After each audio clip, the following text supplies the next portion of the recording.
আমার বরাবরই মানুষকে খাওয়াতে অনেক ভালো লাগে, কিন্তু মাছকে খাওয়াতেও যে এত বেশি ভালো লাগে সেটা এবার বুঝলাম। যাই হোক, এখন যে ভিডিওটা দেখতে পাচ্ছেন এটা হচ্ছে আমাদের রিসেন্ট কক্সবাজার ট্যুরের একটা ভিডিও। এবার যেহেতু আহিল বেবি ছিল আমার সঙ্গে ট্যুরে, তাই আমার প্ল্যান ছিল ও কোন কোন জিনিসগুলো মজা পাবে সেগুলো আগে করা।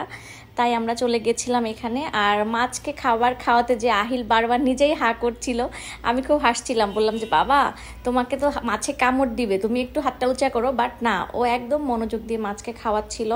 আর এই মাছগুলো এত বেশি কিউট ছিল, কি বলবো। আমি এখানে ফিডার কিনতে হয়, ফিডারের ভিতর যে খাবার থাকে এটা হচ্ছে 20 টাকা করে।